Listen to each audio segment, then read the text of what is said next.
What if the people who leave you most drained are the ones you bent over backwards to be kind to? They never shout, never strike openly. Instead, they twist silence into a weapon, a missed reply, a smirk at your failure, a seed of doubt planted so carefully that you wonder if it came from your own mind. And when you finally react, they tilt their head as if you've lost control, as if you are the problem. Perhaps it's a colleague, perhaps it's family, perhaps it's someone who once held your heart. The shape changes, but the feeling remains the same, exhaustion wrapped in guilt. You were told to be good, to be patient, to keep the peace. Yet ask yourself, is that virtue or is it surrender? The Stoics would not confuse passivity with strength.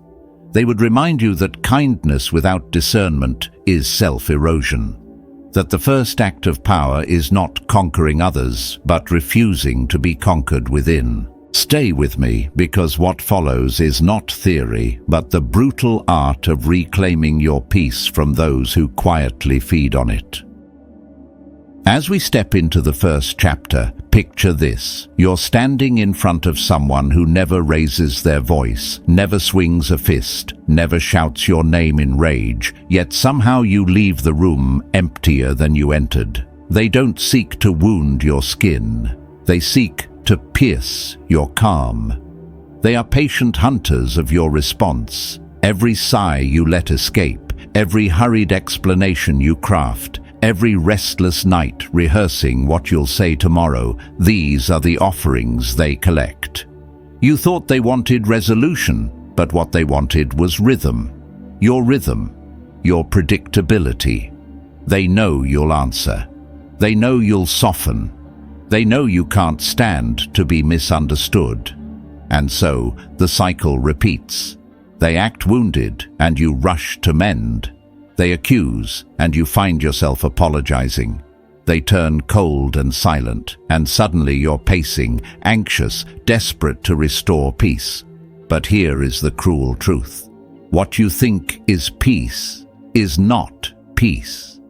It is delay. It is a war postponed, and every postponement costs you a piece of yourself. Now imagine sitting across from them at the dinner table. You explain yourself again, as you've done countless times before. The words roll out like water through cupped hands, never held, never valued, always slipping. They tilt their head. They let you drown in your own explanations. Marcus Aurelius once wrote, "You have power over your mind, not outside events. Realize this, and you will find strength." Yet here you are, handing that power away piece by piece with every attempt to justify your existence to someone who thrives on your unrest. You think you are preserving the bond, but you are preserving only their grip. You are trying to keep the light alive while they are studying how you burn. You must ask yourself, are you guarding harmony, or are you feeding your captor? Here's where the shift must happen. Your silence is not weakness, it is a weapon. When you choose not to answer, not to explain, not to soothe, the entire structure they've built trembles. Imagine a chess player who has studied every one of your predictable moves. They wait for the familiar countermove, the expected reaction. But this time, you stay still. You fold your arms. You walk away. You close the door without a sermon, without a warning, without guilt. For the first time, they have no move prepared. They wanted fire, and you gave them stone. They wanted your reaction, and you gave them nothing. Seneca reminded us that he who angers you conquers you. In refusing to respond, you refuse to be conquered. Your silence is not surrender. It is a blade so sharp it doesn't need to be swung. Consider the friend who always disappears until they need you, only to return with guilt as their gift. They sigh about your distance. They press you with questions, knowing you'll rush to assure them. You explain, you bend, you shrink. And every time you shrink, they grow. But then comes the day when you no longer explain. You simply say, "I'm not available." No reasons, no apologies, just stillness. They panic because the map they had of you is gone. The game has ended, and they never saw the ending coming. This is what Machiavelli meant when he wrote, "The most successful rulers are not the most virtuous. They are the ones who understand how the crowd reacts and control it from the shadows." Toxic people don't need your love. They need your hesitation. Remove it, and they are lost. From here, understand the principle clearly. Reaction is weakness. Intention is power. To move with intention is to reclaim what was yours all along. To act not from the tug of another's strings, but from the quiet command of your own center. This is what Epictetus called freedom, the ability to stand untouched when others seek to shake you. When you master this, you discover that the one who appears calm is not naive, but untouchable. The one who no longer trembles when accused, who no longer explains when misunderstood, who no longer apologizes for existing, this is the one who commands the field. Your silence, your refusal, your absence of explanation, these are not gaps. They are declarations. They say, without words, "You no longer own me." At this stage, let the lesson cut deep. Every move you make is a message. Every emotional twitch is a crack they seek to widen. When you rush to fix, you invite them to break again. But when you stay calm, when you remain unmoved, when you let silence answer for you, the cracks vanish. The blueprint is gone. You are no longer part of their script. You are the blank page they cannot fill. And that, more than anger, more than shouting, more than vengeance, is what they fear most. Because when you cease to be predictable, you cease to be theirs. The cage opens not with rage, but with stillness. This is where domination begins, not through noise, but through the art of withholding it. Reaction is their banquet, silence is their famine, and famine ends the empire. Moving into the second chapter, picture a fortress in the night, its walls high but its gates left ajar. You might believe you've built protection, but without enforcement, the walls mean nothing. Toxic people know this better than most. They don't charge the gates. They test. They wait. They slip through the cracks you refuse to seal. Every time you flinch, every time you explain, every time you soften your no, they learn that your gates are open, and open gates invite invasion. Now imagine the words you were taught since childhood. Don't be rude. Don't say no. Be agreeable. Keep everyone comfortable. You thought this was virtue, but what if it was only training to keep you pliable? Marcus Aurelius warned. If you are distressed by anything external, the pain is not due to the thing itself, but to your estimate of it. You were taught to estimate yourself as less, to absorb discomfort quietly, to carry burdens that were never yours in the name of being good. But goodness without strategy is weakness, and weakness draws wolves. Here's where the shift becomes clear. Boundaries are not an appeal for respect. They are not moral speeches, nor emotional cries. They are strategy, the sharp edge of your blade. When sharpened, it rarely needs to be used. Let your no be simple, clean, final. Tell the needy friend, "I'm not available at your convenience anymore." Tell the coworker who drains you, "I don't respond to messages after hours." Tell the family member who lives on drama, "I will not engage with negativity today." Then stop. No nervous apology, no soft smile to cushion the blow. Just the gate, shut, locked, guarded. That is power. Consider the truth. Those who have benefited from your lack of boundaries will never celebrate when you grow a spine. They will call you cold. They will say you've changed. They will whisper that you are selfish. Good. Seneca once said, "No man is more unhappy than he who never faces adversity." For he is not permitted to prove himself. Their accusations are proof that you are finally proving yourself. You no longer exist to make them comfortable. You exist to protect your peace. That peace is your kingdom. And like any kingdom, it must be guarded with discipline, defended with silence, and preserved with courage. Let's step into the subtler game. Toxic people don't always fight openly. They are patient chess players, moving diagonally across your nerves. They give the backhanded compliment, "Wow, you finally did something right." They sigh out the guilt trip, "Guess I'll just suffer alone since you're too busy." They deliver the silent treatment, a day without words to make you question your worth. They shift blame. "I wouldn't have done that if you hadn't provoked me." They triangulate, turning others against you while posing as neutral. These are not random moves. They are deliberate strokes in a quiet war. And the battlefield is your own steadiness. Picture how it begins. You second-guess yourself. You apologize when you did nothing wrong. You rehearse words in your head until dawn. You shrink, wondering if you are the problem. That is how the fortress falls, not by siege, but by corrosion. But here's the key. They can only run the game if you keep playing the same way. Every defensive word feeds the loop. Every plea for understanding fuels their control. They do not seek resolution. They seek reaction. From here, the path is clear. You break the pattern by standing still, by staying calm where they expected fire, by becoming unreadable where they expected apology. The Stoics taught that self-command is the only true command. Epictetus said, "No man is free who is not master of himself." And mastery begins when you realize you owe no one an explanation for your peace.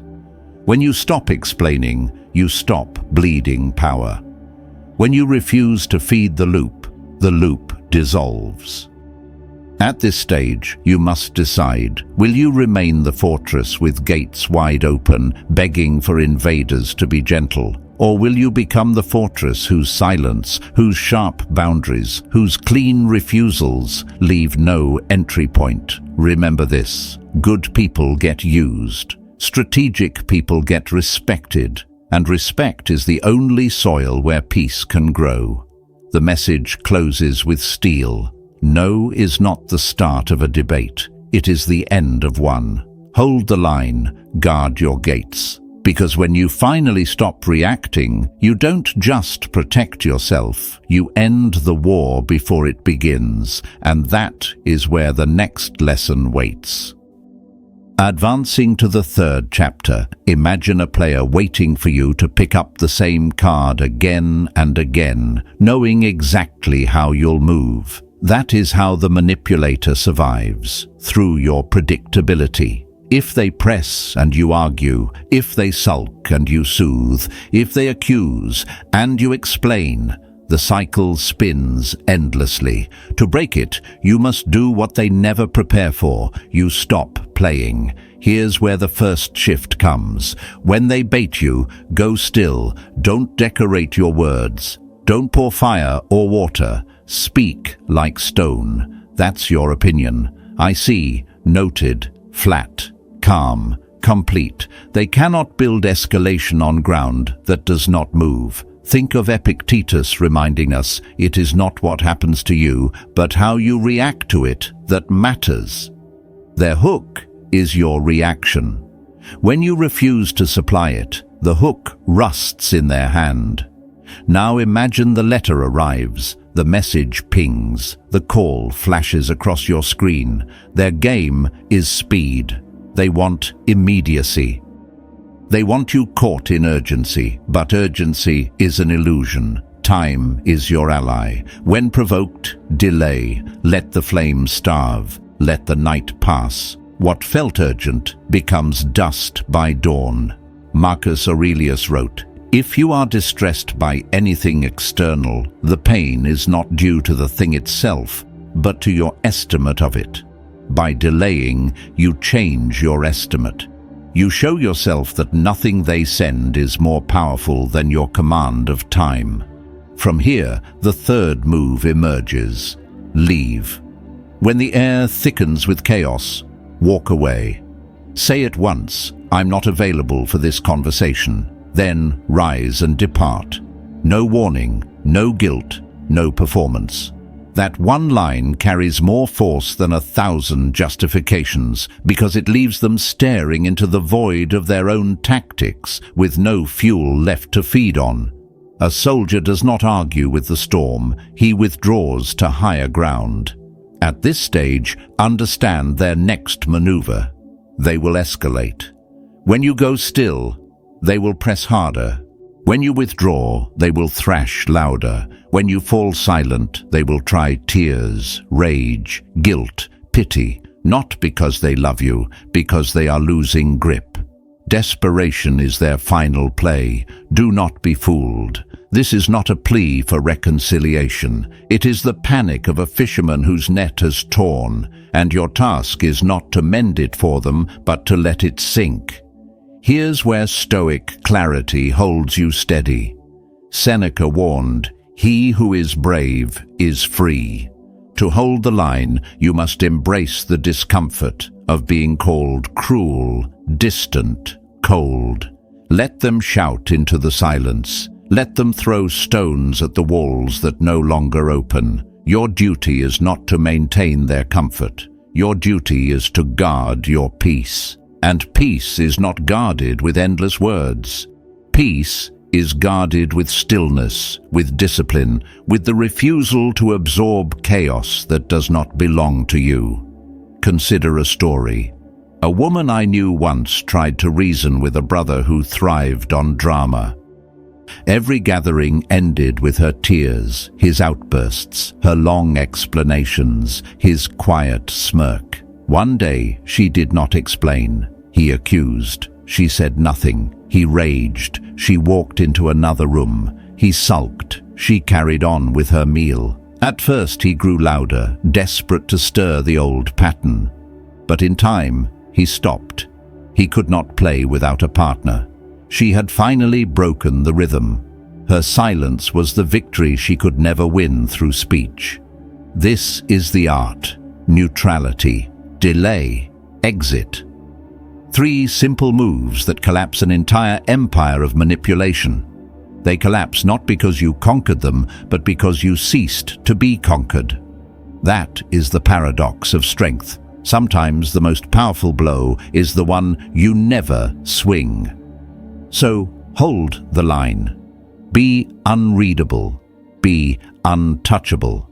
For when your patterns change, they are forced to face a truth they cannot bear. They no longer own the script. And when you become invisible to their games, you become unbreakable. This is not avoidance. This is mastery. And mastery is the only crown worth wearing.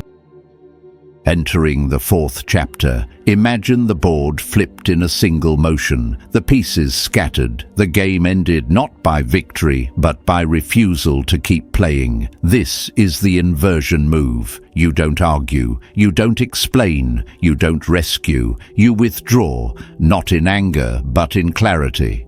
Withdrawal becomes your sword, silence your armor. Toxic people live on engagement. Not your care, not your loyalty, but your reaction. They want you caught in orbit, forever circling their storms. The inversion move is stepping calmly out of that orbit, leaving them to spin alone. Now imagine the stillness. You're present, but untouchable. You're near, but impenetrable. You have become what they fear most, unreadable. In that moment, their entire script burns. Years of rehearsed tactics collapse into ash because you no longer supply the lines. You answer not with passion, but with minimalism. That doesn't work for me. I'm not available for that. Or worse for them, nothing at all. That silence is not emptiness. It is a wall higher than any argument you could ever build. And in facing that wall, they rage, they weep, they beg. Do not confuse the noise for love. It is only withdrawal symptoms. They are not mourning you. They are mourning control. Here's where the storm rises. They will try everything: guilt, fury, pity, sudden tenderness. But these are not bridges. They are hooks, and if you stay detached, those hooks catch nothing. Let them rage until their own fire consumes them. Let them cry until the echoes tire of themselves. You don't owe anyone your stillness. You don't owe anyone a reason for your silence. As Epictetus said, if you want to improve, be content to be thought foolish and stupid. To them, you will look cold, distant, unkind. Let them believe it. It is not your duty to convince them otherwise. Your duty is to guard your mind. Consider the worker whose colleague thrived on baiting him with sarcasm in every meeting. For years he defended himself, explained his choices, tried to soften the edge. But one day he said nothing. The colleague mocked. He simply noted. The colleague pressed. He delayed. Finally, the colleague erupted, and the worker stood, gathered his papers, and said calmly, "I'm not engaging in this," before walking out. No anger, no drama, no return. The colleague lost his rhythm. The game ended not in battle, but in absence, and absence proved stronger than any defense he could have mounted. From here, see the paradox. The less you respond, the more powerful you become. They once dictated the rhythm. They spoke, you chased. They pulled, you followed. They criticized, you explained. But flip it, now you set the pace. You respond when you choose. You disengage when needed. You don't chase. You don't soothe. You don't fight. You walk, quietly, strategically, without apology. No fireworks, no speeches. Just space, silence, distance. That is how power moves, without noise, without audience, without need. At this stage, grasp the sharpest truth. Silence is strategy. The sharpest edge needs no swing. When you master it, you become the most dangerous presence in any room. Not because you speak loudest, but because you no longer need to speak at all. Seneca said, "We suffer more often in imagination than in reality." And here, you strip away their imagined control by removing what it fed on: your voice, your explanation, your endless clarifications. So, here is the seal. They cannot provoke what does not move. They cannot argue with what does not reply. They cannot control what does not yield. And once you learn to walk away without guilt, to sit in silence without apology, to guard your peace as a locked vault, the entire dynamic shifts forever. That is the move they never saw coming. That is the inversion. And that is where your real power begins. Entering the 5th chapter, imagine silence not as emptiness, but as a blade so sharp it never needs to be swung. This silence is not retreat. It is revenge, calm, disciplined, and devastating. You are still there, still present, still powerful, but no longer available for exploitation. Let them shout. Let them spiral. Let them choke on the quiet they once used to cage you, because now you have forged it into a weapon. And if one day you speak again, it will not be to beg. It will be to declare, on your own terms, in your own time. Now imagine words turned into armor, not affirmations, not soft comforts, but commands. Carve them into your mind like laws written on stone. 1. You do not have to set yourself on fire to keep others warm. You were not born to exhaust your body and soul for those who refuse to stand on their own. Self-destruction is not nobility. It is surrender. 2. No is a complete sentence. No context, no apology, no nervous laugh. Just no. If they cannot respect that, they were never dealing with you in good faith. 3. I am not available for that. Not sorry. Not I wish I could. Simply not available for chaos, for disrespect, for those who drain rather than build. 4. You've changed. Yes. The old you tolerated. The new you refuses. Let them call it selfishness. Let them call it cold. It means the game has ended. 5. I do not explain myself to those who are committed to misunderstanding. You have wasted too many nights arguing with walls. You need only your own respect. Here's where the ground hardens beneath your feet. 6. Peace is not passive. It is built, guarded, defended. If that makes you the villain in someone else's story, so be it. Seneca said, "You act like mortals in all that you fear, and like immortals in all that you desire." Peace requires courage. 7. Silence is strategy, not surrender. They think they've won because you don't shout back. They think you're weak because you walk away. They are wrong. You are silent because you've read the entire script, and you refuse to perform it anymore. 8. You can love someone and still leave. Love is not slavery. Love is not the slow erosion of your dignity. You can wish them well and never see them again. That is not cruelty. That is clarity. At this stage, your body begins to speak the truths your mouth has been afraid to utter. You lose sleep. You walk on eggshells. You give more, but it is never enough. You rehearse conversations that always collapse. You whisper to yourself in the dark, "This isn't right." And still you stay, telling yourself love will heal, patience will fix, loyalty will transform. But they don't change because they don't need to. As long as you stay, the act is unnecessary. Now imagine the collapse, not as failure, but as awakening. The anxiety, the exhaustion, the emptiness are not weakness. They are clarity breaking through the illusion. They are your system shouting, "This is not sustainable." You don't need more words. You don't need the perfect speech. You need permission, permission to save yourself, permission to enforce peace, permission to outgrow the version of you that accepted less. Here's the truth. You are not cruel when you walk away. You are not failing when you enforce peace. You are not selfish when you rescue yourself first. What is cruel is the sickness that comes from being someone else's endless cure. Walking away is not the end. It is the return. The collapse is not death. It is rebirth. Only after you stop hoping for who they could be and accept who they are can you begin again. Painful, yes. Messy, yes. But also freeing. So let them go. Let the fantasy die. Let your real self begin. Because only when you release what was false can you build what is unbreakable.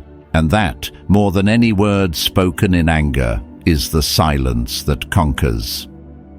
Advancing to the 6th chapter, see this clearly. Toxic people are not mysterious. They are predictable. They live on patterns, not genius. They exploit your hesitations, not their brilliance. The reason they seem to win is not because they are stronger, but because you keep following rules that were never written for your freedom. You play with emotion. They play with power. And so it is time to rewrite the book you live by. Not with soft advice, but with laws carved into stone. Here's where the first law strikes. When someone grows angry at your boundaries, it is not because you've wronged them. It is because your lack of boundaries once fed them, and now the well is dry. They are not mourning your cruelty. They are mourning their loss of control. The version of you who apologized for everything is gone. You evolved, and they lost access. That is victory, not guilt. Law 2 cuts just as deep. Loyalty without limits does not make you noble, it makes you a servant. You do not prove love through endurance, nor your worth through suffering. Those who truly respect you will not test how much pain you can take before breaking. Only users measure devotion by destruction, love with wisdom, not chains. Moving into the third law, see the burden you've carried. You are not responsible for another's healing. You can support, but you cannot carry. If they refuse to rise, they will use your strength to sink you. That is not care, it is debt collection disguised as need. Seneca wrote, "No man was ever wise by chance. Healing is not chance either. It is responsibility, and it must be theirs, not yours." Law 4 brings the mirror close. If you must argue for your value, you are already among the wrong people. Respect is known instantly. It is felt, not begged for. The moment you start pleading to be seen, you have handed over your crown. Take it back. Stand as Epictetus taught. Know first who you are and adorn yourself accordingly. If they cannot see your worth, you do not need them, you need distance. Here's where silence enters as Law 5. Silence is not emptiness, it is precision. It is not the lack of words, but the recognition that words will do nothing. You do not argue with a fire, you smother it.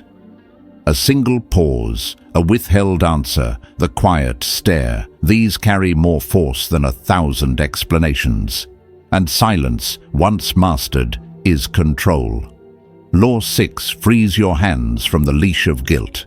Guilt is their chain, keeping you tethered to their comfort at the expense of your own. Every decision second-guessed, every instinct suppressed, every sacrifice twisted against you. Break the chain. You are not a villain for protecting your peace. You are a guardian of what is sacred, your time, your spirit, your clarity. From here, the 7th law closes one of the oldest traps. Closure is not a shared ceremony. It is a verdict you deliver to yourself. You do not need their agreement, their apology, their final conversation. Closure is the day you decide, this ends here. Say it, mean it, live it. That is final. Law 8 defines the borders of your kingdom. Time and access are privileges, never rights. Just because someone once had entry does not mean they keep it forever. The gate must close when trust is broken. Let them earn their way back if they ever can. If not, let them remain outside. The kingdom is yours to protect. At this stage, Law 9 stands like a pillar. Discipline is not coldness. It is strength. It is not about freezing your heart. It is about choosing when and how to engage.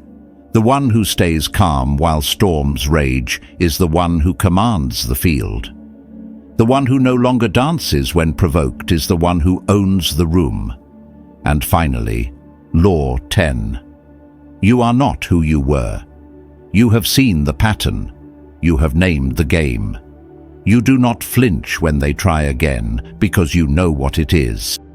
This time you move only on your own terms, the door sealed shut. These laws are not cruelty, they are necessity. When someone feeds on your chaos, your boundaries become your war. Enforce them cleanly, enforce them without apology, enforce them without exception. Because the only peace that survives is the peace you are willing to guard. And that peace, once established, cannot be taken again.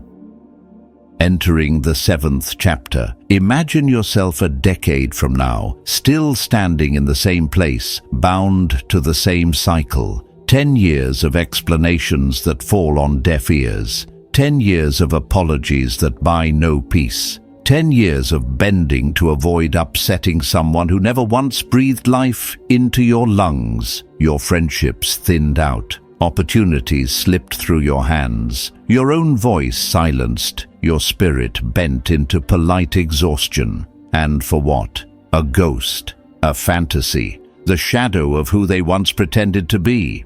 No one sings of the years you gave away. No one crowns you for loyalty to someone who was never loyal to your peace. That legacy ends with you hollow, smiling outwardly but broken within. But here's the inversion, the alternate ending, the one carved by those who refuse to be consumed. In this ending, the pain is not the grave, it is the signal fire. The collapse is not destruction, it is the catalyst. You stand amid the ashes and whisper, "No more." You stop shrinking to keep others comfortable. You stop performing in a play no one ever cared to watch. You stop explaining yourself to ears that were never listening. You turn not to punish, but to preserve. And in that turn, you are reborn. Now imagine this version of you. A figure who does not flinch at disapproval, who no longer dresses their no with apologies, who no longer begs for understanding. This version of you enforces boundaries instead of justifying them. This version does not chase love, but recognizes alignment. The bridge back to your old self lies in ruin, and out of its wreckage rises something colder, sharper, cleaner, peace. The kind of peace that does not bow for permission. The kind of peace that carries no guilt. The kind of peace that stands silent, unshaken, even when provoked. Marcus Aurelius once wrote, "What stands in the way becomes the way." Every insult, every betrayal, every collapse was not in vain. They became the forge where this new self was hammered. So when people look at you and say, "You've changed," let them. They are right. You have. You had to. Because survival without transformation is not survival. It is stagnation. Here's where the chorus of whispers begins. She's cold now. She thinks she's above us. She used to be so kind. Let them twist your name, paint you distant, call you selfish. Their narrative is not your responsibility. Their discomfort is not your debt.